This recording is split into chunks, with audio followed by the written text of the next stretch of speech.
Hi friends, রানুর রান্নাঘরে তোমাদের সবাইকে স্বাগত জানাই। টিফিনে যদি রোজ রোজ রুটি তরকারি ভালো না লাগে, তবে এই রেসিপিটি তোমার জন্য। নিজে করে খাও বা অপরকে খাও, সবাই তোমারই করবে ধন্য।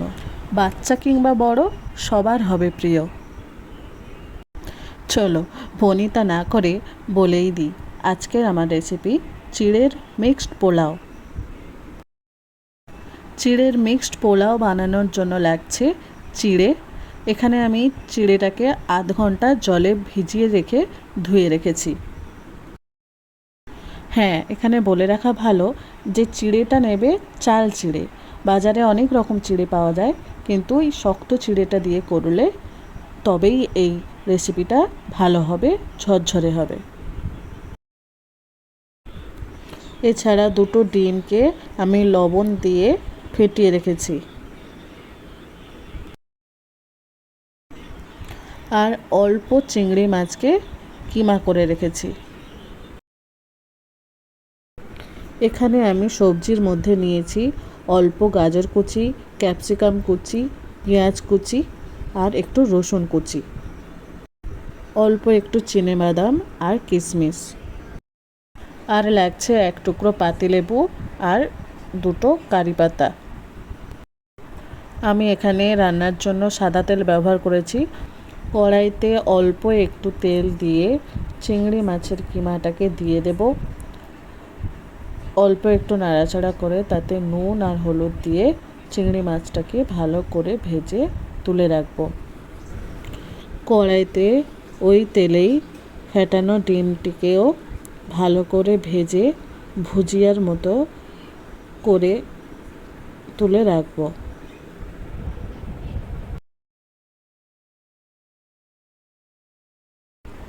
ওই কড়াইতে আর একটু তেল দিয়ে রসুন কুচি আর কারি পাতা ফোড়ন দেব। অল্প একটু নাড়াচাড়া করার পর পেঁয়াজ কুচি, গাজর কুচি আর ক্যাপসিকাম কুচি দিয়ে দেব।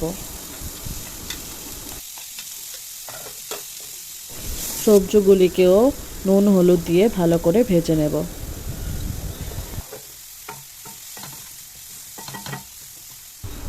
এবার চিড়েটাকে দিয়ে সব কিছু খুব ভালো করে ভেজে নেব।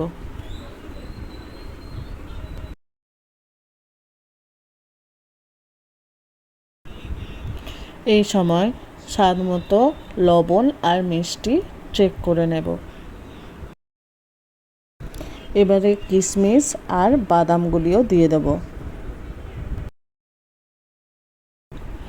আর একটু নাড়াচাড়া করে ভেজে রাখা ডিম আর চিংড়ি মাছের কিমা ভাজাটাও দিয়ে দেব।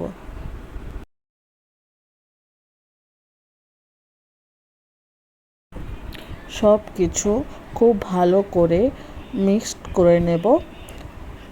ওপর থেকে পাতিলেবুর রস ছড়িয়ে নিলেই রেডি চিড়ের মিক্সড পোলাও। ওপর থেকে একটু সস ছড়িয়ে গরম গরম পরিবেশন করুন। চলো এটা খেয়ে আমার বাড়ির রিয়াকশান তোমাদের দেখাই। ও মা, খেয়ে দেখো কেমন হয়েছে বলো।